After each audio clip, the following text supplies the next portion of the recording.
Last video तक हमने salt को कंप्लीट किया था और पढ़ा था कि सॉल्ट्स क्या होते हैं, उनका पीएच क्या होता है, उनकी फैमिली किस किस फैमिली से बिलोंग कर सकते हैं। ठीक है, अब हम यहाँ पर बात कर रहे हैं कि जो सॉल्ट्स हैं, डिफरेंट काइंड्स के जो सॉल्ट्स हैं, अलग अलग टाइप के जो सॉल्ट्स हैं, उनके एग्जाम्पल्स की बात कर रहे हैं। तो उनमें से सबसे इंपॉर्टेंट जो सॉल्ट का नाम आता है वो है कॉमन सॉल्ट। ठीक है, कॉमन सॉल्ट सबसे ज़्यादा इंपॉर्टेंट है आपके 10th क्लास के सिलेबस के लिए। क्यों है इंपॉर्टेंट? क्योंकि इस कॉमन सॉल्ट से ही बाकी के आपके दूसरे केमिकल कंपाउंड्स का प्रोडक्शन होगा, वो भी आपके सिलेबस के अंदर है। तो कॉमन सॉल्ट क्या होता है आपको पता ही होगा कि जो खाने में यूज़ करते हैं, वाइट पाउडर जो होता है, वाइट पाउडर की तरह जो खाने में यूज़ करते हैं उसको हम कॉमन सॉल्ट बोलते हैं। अब इसका केमिकल नेम क्या होता है? Chemical name sodium chloride. क्या होता है? Sodium chloride. ठीक है, अब सोडियम क्लोराइड केमिकल नेम हो गया, तो केमिकल फॉर्मूला क्या होगा? सोडियम क्या होता है? Na के ऊपर प्लस होता है, क्लोराइड क्या होता है? Cl के ऊपर -1। दोनों को मिलाएंगे, फॉर्मूला बनाना। फर्स्ट चैप्टर, फर्स्ट वीडियो, उसमें बेसिक के बारे में बता रखा है केमिस्ट्री के, वहां पर आप देख सकते हैं। तो सीधी सी बात है, +1 और +-1 है तो सीधा क्या आ जाएगा? NaCl। ठीक है, सोडियम क्लोराइड का फॉर्मूला क्या हो गया? NaCl। अब बात आती है कि ये इसको लैब के अंदर, लेबोरेटरी के अंदर कैसे बना सकते हैं। जो एक खाने में जो हम ये यूज करते हैं जिस नमक को, उसको लेबोरेटरी में कैसे बना सकते हैं। तो लेबोरेटरी में बनाने का जो मेथड है उसके लिए क्या करते हैं? Sodium hydroxide NaOH plus hydrochloric acid HCl, इसको लेते हैं और इनकी रिएक्शन जब कराते हैं तो क्या बनता है भाई? आपको पता है कि NaOH क्या है? एक बेस है, एक बेस है, और HCl हाइड्रोक्लोरिक एसिड ये क्या है? नाम में ही आ रहा है, एसिड है। तो आपको ने पढ़ा है कि एसिड और बेस जब मिलते हैं तो क्या बनता है? सॉल्ट और वाटर बनता है, प्रीवियस वीडियोस में बताया हुआ है। तो सॉल्ट और वाटर बनता है, तो वाटर को आप निकाल दीजिए पहले, H2O होता है, आपको पता है वाटर का फॉर्मूला। तो H और ये OH बन गया H2O, बाकी बचा हुआ लिख दीजिए सेम का सेम। तो क्या बच रहा है? Na बच रहा है और Cl बच रहा है, Na बच रहा है और Cl बच रहा है, तो NaCl, यही है कॉमन सॉल्ट, क्या? Sodium chloride. ठीक है, अब ये आपको पता है कि ये स्ट्रॉन्ग बेस है, ये स्ट्रॉन्ग एसिड है। जब स्ट्रॉन्ग एसिड और स्ट्रॉन्ग बेस मिलता है, स्ट्रॉन्ग एसिड और स्ट्रॉन्ग बेस मिलता है तो क्या बनता है? न्यूट्रल सॉल्ट बनता है। तो यानी कि ये NaCl कैसा होगा? एक न्यूट्रल सॉल्ट है। न्यूट्रल सॉल्ट का मतलब क्या होता है? जिसकी pH कितनी हो? जिसकी pH 7 होती है, 7। इसीलिए जैसे पानी की भी 7 होती है, हम पी सकते हैं, इसलिए इसकी 7 pH है, 7, इसलिए हम इसको खा लेते हैं। तो कोई हमें कड़वाहट, कोई खट्टापन कुछ भी महसूस नहीं देता। ये आराम से नमकीन जो होता है टेस्ट में, इसको हम यूज करते हैं खाने में, क्योंकि pH भी कैसी है इसकी? 7 होती है। अब ये बना है तो वाटर जो होता है उसको इवेपोरेट कर देते हैं, हीट, बाकी बचा हुआ NaCl मिल जाता है हमें सॉलिड फॉर्म में, पाउडर फॉर्म में। अब क्वेश्चन ये आता है, क्या हम लार्ज स्केल पर जो प्रोडक्शन करते हैं, जो हमारे घरों में, दुकानों में, शॉप्स पे जो हमें नमक मिलता है, क्या वो इस मेथड से बना के मिलता है? लेबोरेटरी मेथड से मिलके बनता है, उससे मिलके आता है हमारे पास? तो आंसर होगा नहीं, उससे नहीं होता। क्यों नहीं करते ये प्रोसेस? इसलिए नहीं करते क्योंकि जब हमारी नेचर में, हमारी प्रकृति में, इन्वायरमेंट में पहले से ही इतनी ज़्यादा अमाउंट में जब सॉल्ट, नमक मौजूद है, तो हम क्यों फालतू में मनी वेस्ट करें, एनर्जी वेस्ट करें, टाइम वेस्ट करें इतना ज़्यादा। ठीक है, तो कहाँ पर प्रेजेंट होता है नेचर में? आपको पता है कि जो ओशियन, समुद्र जो होते हैं, उनके अंदर क्या है? सॉल्टी वाटर होता है। सॉल्टी वाटर है तो इसका मतलब क्या है? सॉल्ट पाया जा रहा है उनके अंदर। अब सॉल्ट पाया जा रहा है तो इसका मतलब क्या है? कि सॉल्ट होगा उसके अंदर, तभी तो सॉल्टी वाटर है। तो सॉल्ट में सबसे ज़्यादा जो कॉमन मिलता है, नाम ही है कॉमन सॉल्ट। बहुत डिफरेंट काइंड्स के सॉल्ट मिलते हैं समुद्री पानी में, ओशियन के सी वाटर में, लेकिन उनमें सबसे ज़्यादा जो अमाउंट में मिलता है वो होता है आपका NaCl, सोडियम क्लोराइड। तो कहाँ पर अक्रेंस, कहाँ कहाँ है? ठीक है, अक्रेंस कहाँ पर मिलता है? ये मिलता है, एक तो आपको सी, समुद्र में मिल रहा है, ठीक है ना, सी ये लिखे, या ओशियन, इसमें मिलता है डिजोल्व फॉर्म में। दूसरा कहाँ मिलता है? दूसरा मिलता है रॉक की फॉर्म में, रॉक सॉल्ट बोलते हैं जिसको, ठीक है, पत्थर की फॉर्म में मिलता है। तो सी ओशियन में कैसे मिलता है, डिजोल्व फॉर्म में मिलता है, घुला हुआ है। तो ऐसा नहीं है कि सिर्फ सी ओशियन में हो, खारे पानी की झीलें भी होती हैं, लेक्स होती हैं सॉल्टी वाटर की, जैसे राजस्थान के अंदर सांभर लेक होती है, ठीक है ना। तो इनमें क्या करते हैं, झील या समुद्र, तो उसके किनारे पे क्या करते हैं, छोटे छोटे पूल्स बना लेते हैं। आपने कभी देखा हो तो आप जाके देखें, आपने कभी देखा हो इस तरीके से छोटे छोटे पूल्स बना लेते हैं, क्यारियां बनाते हैं ना, जैसे इस तरीके से बना लेते हैं, और उसमें कम हाइट का पानी डालते हैं, भर देते हैं, शैलो वाटर, ठीक है, कम ऊंचाई का पानी डाल देते हैं और उसको सनलाइट में छोड़ देते हैं खुला। उससे क्या होगा, सनलाइट पड़ती रहेगी और पानी उड़ता रहेगा, इवेपोरेशन होता रहेगा, और बाकी का बचा हुआ जो सोल्ट है वो नीचे रह जाएगा। अब उस सोल्ट को निकाल लेंगे और इसको खाने में यूज़ नहीं कर सकते। अभी क्या करेंगे भैया, इसमें इम्प्योरिटीज़ मिली हुई होती हैं, तो उसको क्या करते हैं, सबसे पहले अब इसको इसको प्यूरीफाई करेंगे, ठीक है। प्यूरीफाई करने के बाद इसका यूज़ करते हैं, और आपने देखा होगा कि पैकेट पे आयोडाइज्ड सॉल्ट लिखा मिलता है, मीन्स इसके अंदर आयोडीन भी थोड़ी सी ऐड की जाती है, ठीक है, एक सफिशिएंट अमाउंट के अंदर। तो इस तरीके से मिल सकता है। दूसरा बोला है रॉक सॉल्ट, पत्थर की फॉर्म में, ठीक है, पत्थर की फॉर्म में। तो आपने देखा होगा कि भाई जो एक पत्थर जैसे जो नमक की फॉर्म में आता है वो रॉक सॉल्ट है, कहाँ से मिलता है, जैसे कोयले की खानें होती हैं ज़मीन के अंदर होती हैं, या आप कहीं पे देखते हैं, इस तरीके से नमक की भी खानें हो सकती हैं, नमक की भी खादान हो सकती है। तो रॉक सॉल्ट पत्थर की फॉर्म में, किसी चट्टान की फॉर्म में, माउंटेन की फॉर्म में, या धरती के अंदर माइन की फॉर्म में मिल सकता है। कैसे बना हो कि हजारों एंशियंट टाइम में कभी कई सालों हजारों साल पहले क्या हुआ हो कि ऐसा हुआ हो कि समुद्र था, पानी जो है सूखने लगा, सूख गया, और नीचे क्या सोल्ट बचता रहा, वही आज हमें रॉक सॉल्ट की फॉर्म में मिलता है। अब ये जो मिलता है, ये जो सी से मिलता है, इसका कलर कैसा होता है, वाइट कलर का होता है, जो आपके घरों में यूज होता है। लेकिन जो रॉक सॉल्ट होता है इसका कलर थोड़ा डार्क होता है, डार्क होता है ये। अब डार्क क्यों होता है, इसलिए होता है क्योंकि भाई ये ज़मीन के अंदर है, चट्टानों में है, तो आसपास की जो इम्प्योरिटीज़ होती है वो उसके अंदर मिल जाती है, जिसकी वजह से उसका कलर थोड़ा डार्क होता है। इसके एग्जांपल मैं बताऊं तो आपको कॉमन, अगर मैं बताऊं आपके जो घरों में यूज़ करते हैं, तो इसमें आपका आता है, जैसे सेंधा नमक आप बोलते होंगे, काला नमक आप बोलते हैं, यूज़ करते होंगे, ब्लैक सॉल्ट, तो उसका कलर आप देखें कैसा है, बिल्कुल वाइट नहीं होता, ठीक है, एक अलग ही फ्लेवर भी आता है उसके अंदर, तो वो क्या कौन सा होता है, रॉक सॉल्ट होता है वो, ठीक है। तो ये थी इसकी अकरेंस, इस तरीके से मिल जाता है। लेबोरेटरी की मेथड से हम उसको नहीं बनाते, इस तरीके से बनाते हैं, क्योंकि अबेंडेंस में पहले से ही मौजूद है, ठीक है ना, बहुत ज़्यादा अमाउंट में मौजूद है हमारे नेचर के अंदर, प्रकृति के अंदर। अब बात करते हैं कि इनके जो सॉल्ट है, कॉमन सॉल्ट है, इसके यूजेस क्या हो सकते हैं। यूजेस तो आपने देखा, सबसे पहला यूज़ क्या हो सकता है भाई, सबसे पहला तो ये कि फूड, खाने में यूज़ कर सकते हैं, इसको डालते हैं खाने में। दूसरा भाई प्रिजर्वेशन में काम कर सकता है ये, प्रिजर्वेशन मतलब क्या भाई, लंबे टाइम तक किसी चीज़ को बचा के रखना, जैसे प्रिजर्वेशन ऑफ पिकल्स, अचार वगैरह में मछलियाँ वगैरह को प्रिजर्वेटिव एजेंट की तरह काम करता है। प्रिजर्वेशन पिकल्स को, फिशेस वगैरह को भी रख देते हैं, इस तरीके से सड़ने नहीं देता, लंबे टाइम से चला देता है। तीसरा अगर मैं बात करता हूँ तो जैसे ठंडे इलाके जो होते हैं, ठंडे इलाकों में क्या होता है कि सड़कें जो होती हैं वो उसमें बर्फ़ जम जाती है सड़कों पर, तो बर्फ़ को जल्दी पिघालने के लिए क्या कर सकते हैं, आपको पता है कि नमक का यूज़ किया जाए तो बर्फ़ जल्दी पिघल जाती है। तो आइस को मेल्ट करने के लिए, ठीक है, आइस को मेल्ट करने के लिए भी यूज़ इसका किया जा सकता है, ठीक है। Melting of ice on roads, road जो जाम हो जाती है उनके लिए यूज़ किया जा सकता है, ठीक है। और अगर बात करें तो सबसे इसमें इंपॉर्टेंट आ जाएगा फोर्थ पॉइंट कि ये सोप बनाने में, सोप प्रोडक्शन में काम आ जाता है।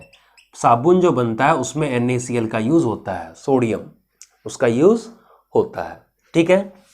पांचवे की बात करता हूं तो जो कॉमन सोल्ट है, जो कॉमन सोल्ट मतलब कि NaCl जो है, sodium chloride, as a raw material,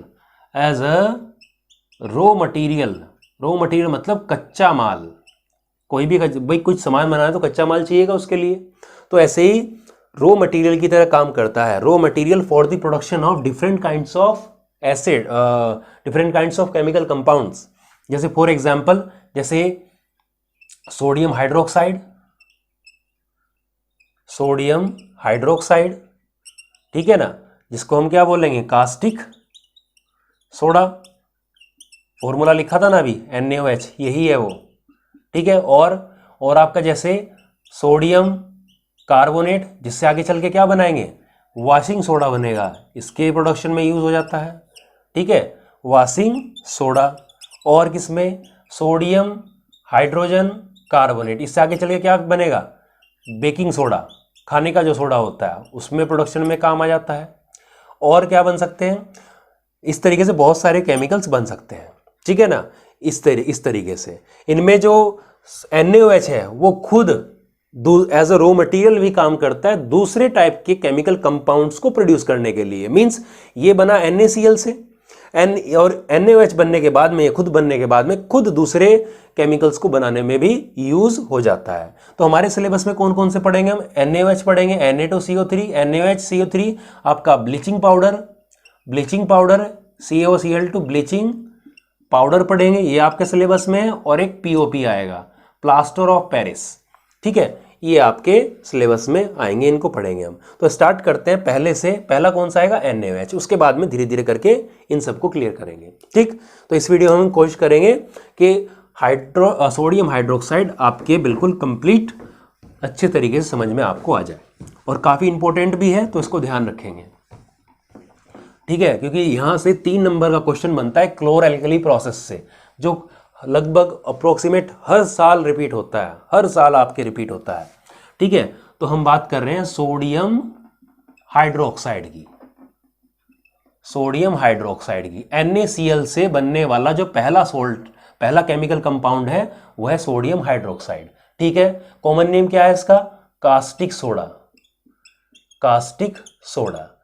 तो कास्टिक सोडा का बोलता हूं कि केमिकल नेम क्या है, सोडियम हाइड्रोक्साइड है, या फिर सोडियम हाइड्रोक्साइड का common name caustic soda. Chemical formula क्या हो जाता है, NaOH। इसको बनाते कैसे हैं लैब के अंदर, तो ये देखिए सीधी सी बात है, पहले मैं आपको केमिकल इक्वेशन से बताता रहा हूं, उसके बाद मैं आपको जनरल जो प्रोसीजर है उसको समझाऊंगा।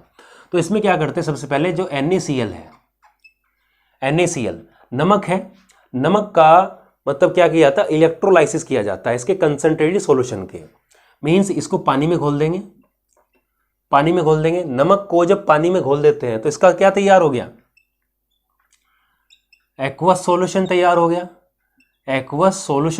गया। इसका सॉल्यूशन जैसे पानी के अंदर चीनी घोल दिया पूरा गाढ़ा करके, जैसे चाशनी होती, इस तरीके से हमने इसका तैयार कर लिया, नमक का घोल तैयार कर लिया। नमक का जो घोल सॉल्यूशन जो होता है एक्वस सॉल्यूशन, उसको क्या बोलते हैं, ब्राइन बोलते हैं। नाम याद रखेंगे, ब्राइन सॉल्यूशन। तो याद रखेंगे ब्राइन क्या है, एक्वस सॉल्यूशन ऑफ NaCl। ठीक है, सोडियम क्लोराइड का एक्वस सॉल्यूशन को ब्राइन कहते हैं। अब इसके अंदर क्या किया जाएगा,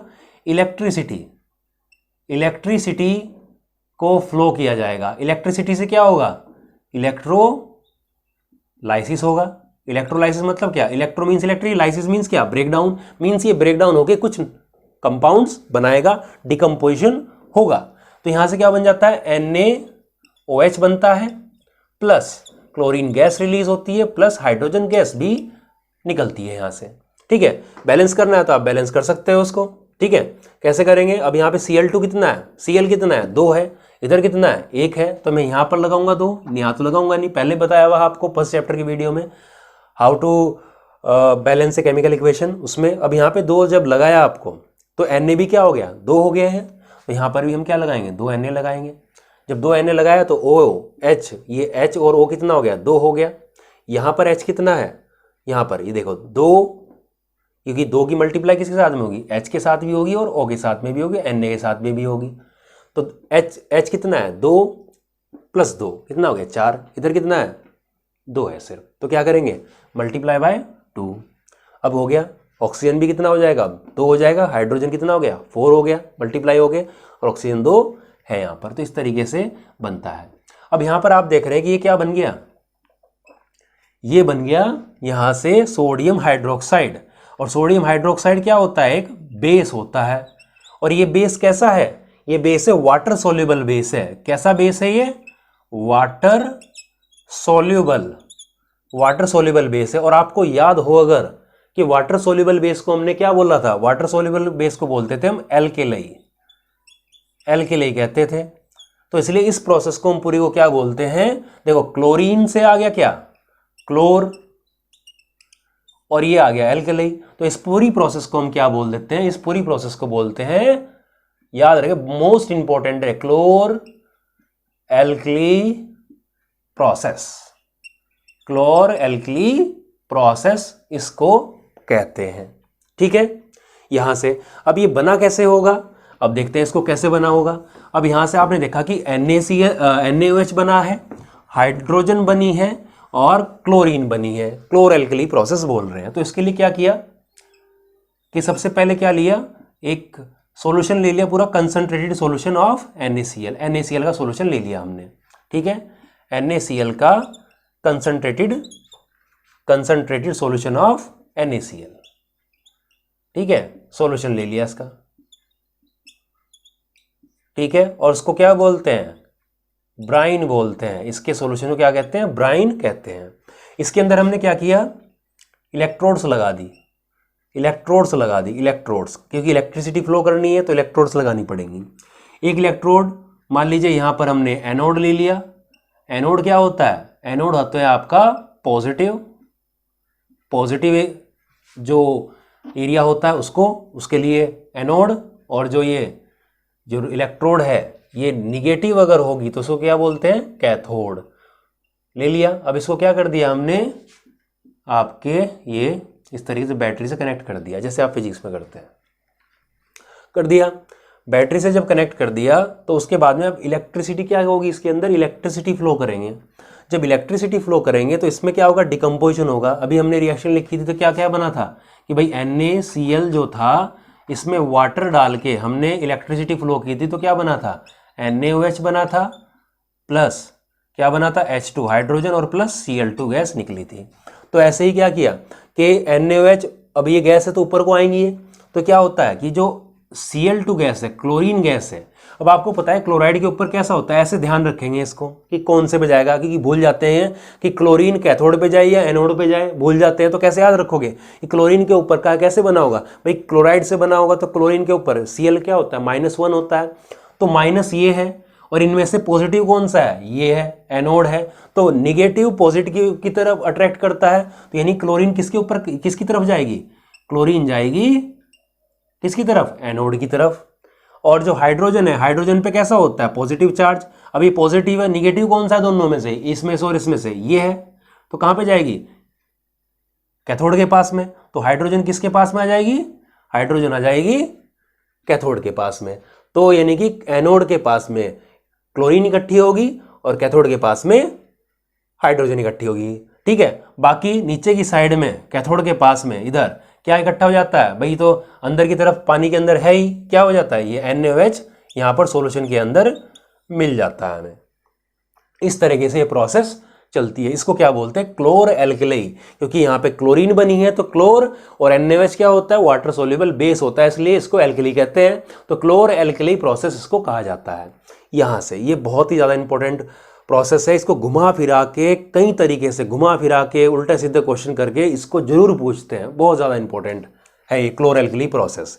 ठीक है, अब इसके अंदर एक क्वेश्चन और ही पूछ लेते हैं कि यहाँ से NaOH, हाइड्रोजन और क्लोरीन, इनके यूजेस पूछ लेते हैं, तो उनको हम एक बार देख लेते हैं और उसके बाद में आपका अगला सोल्ट आ जाएगा फिर।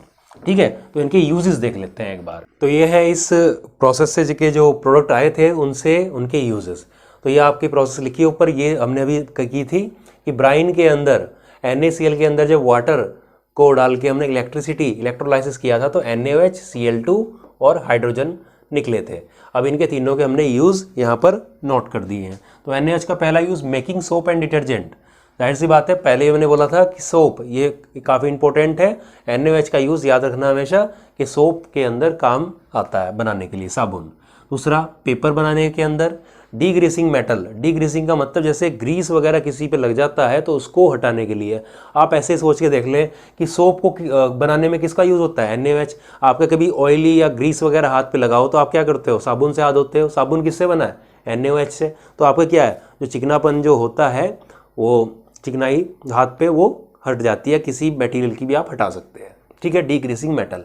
ऑयल रिफाइनिंग, प्यूरिफाइंग बॉक्साइट और, बॉक्साइट और किसका होता है, एल्यूमिनियम का होता है, क्योंकि जो भी मेटल होते हैं आपके फ्री स्टेट में जो नहीं मिलते हैं वो किसी कंबाइंड फॉर्म में मिलते हैं, तो उसमें से मेटल को एक्सट्रैक्ट करना पड़ता है, निकालना पड़ता है बाहर। तो उसके लिए बॉक्साइट ओर में से क्या निकालते हैं, एल्यूमिनियम को निकालने में काम आता है NaOH। दूसरा है हाइड्रोजन। हाइड्रोजन पहला यूज लिखा हुआ हाइड्रोजिनेशन ऑफ ऑयल।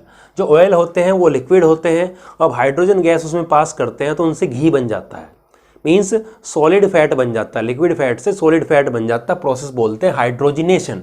इससे क्या बनता है, वेजिटेबल ऑयल से घी बन जाता है, ठीक है, सॉलिड बन जाता है, हाइड्रोजिनेशन ऑफ ऑयल बोलते हैं। पूरी प्रोसेस आपकी कार्बन एंड इट्स कंपाउंड वाले चैप्टर में आती है ये रिएक्शन। ठीक, आगे बात करते हैं production of HCl, hydrochloric acid बनाने में। भाई ये H भी आ रहा है इसमें, Cl भी आ रहा है, मतलब ये कॉमन फंक्शन होगा दोनों का। देखिए ये कॉमन फंक्शन होगा, ये आपका हाइड्रोजन में भी आएगा और क्लोरीन में भी आएगा। मेकिंग NH3, अमोनिया बनाने में यूज़ करता है हाइड्रोजन का, और ये अमोनिया कैसे काम आती है, एज अ फर्टिलाइजर, ठीक है, एज अ फर्टिलाइजर, उर्वरक की तरह, फर्टिलाइजर की तरह एग्रीकल्चर फील्ड में यूज़ होती है। मिथेनॉल, ठीक है, मेथाइल अल्कोहल बोलते हैं उसको बनाने में। Liquid hydrogen used as a fuel for rockets, rocket जो होते हैं उनमें एज अ फ्यूल, ईंधन की तरह, फ्यूल की तरह इनमें काम आता है। लास्ट है क्लोरीन, क्रिस्टलाइज्ड ड्रिंकिंग वाटर। आपने सुना होगा कि क्लोरीन की गोलियां डाल देते हैं पानी के अंदर स्टरलाइज करने के लिए, ठीक है, तो इसको ड्रिंकिंग वाटर को स्टरलाइज करने के लिए, खासकर आपने गवर्नमेंट टैंक वगैरह जो पानी के आते हैं, जो सप्लाई आती है वाटर की, उसके अंदर फील किया हो कभी। दूसरा production of bleaching powder, bleaching powder को बनाने के लिए क्लोरीन का यूज होता है, ठीक है ना। उसके अंदर बाकी प्रोडक्शन ऑफ HCl, सेम वही common. Plastic such as polyvinyl chloride, plastics जो होती हैं PVC, इस तरीके से क्लोरीन की हेल्प से बनते हैं। कि क्लोराइड आ रहा, देखो पॉलीविनाइल क्लोराइड, तो क्लोराइड है तो क्लोरीन होगा। पेस्टिसाइड्स, क्लोरोफ्लोरोकार्बन, इन सब का प्रोडक्शन में यूज होता है इनका। क्लोरोफ्लोरोकार्बन कहाँ पे यूज होती है, जो कैंस वगैरह होते हैं प्रेशर के लिए, जो आप स्प्रे करते हैं, कैन वगैरह होते हैं, जो स्प्रे जो मेंटेन रखती है वो क्लोरोफ्लोरोकार्बन उसको मेंटेन रखती है, और ये वही गैस है जिससे ओजोन का डिप्लीशन होता है, ठीक है, इस तरीके से। तो ये थे इनके यूजेस। बाकी जैसे क्लोरीन और अगर NaOH जो बनते हैं इसमें, क्लोरीन और NaOH अगर ये रिएक्ट कर जाएं, आगे चल के इनका रिएक्शन किया जाए, तो इससे क्या बनता है, सोडियम हाइपोक्लोराइट बनता है। सोडियम हाइपोक्लोराइट बनता है जो एज अ घर में जो यूज़ होने वाला जो ब्लीचिंग पाउडर है, फेस वगैरह पे यूज़ करते हैं, वो उसको प्रोडक्शन में यूज़ होता है। तो ये थे आपके यहाँ तक, आपका पहला हमने किया NaOH, इसके बारे में हमने की थी, बना कैसे, ऐसे क्लोरएल्कली प्रोसेस से NaOH बनता है। तो काफ़ी इंपॉर्टेंट है ये प्रोसेस, याद रखिए, काफ़ी इंपॉर्टेंट क्वेश्चन इसके आते हैं। लास्ट टाइम जब चैप्टर्स खत्म हो जाएंगे, मैं आपको आपके एग्जाम से पहले क्वेश्चन भी आपको प्रोवाइड करूंगा कि एक्सपेक्टेड क्वेश्चन कौन कौन से आपके एग्जाम में आ सकते हैं। यहाँ तक इतना ही इस वीडियो में। अगली वीडियो में हम अगला सोल्ट को हम डिस्कस करेंगे। यहाँ तक के लिए इतना ही। Thank you.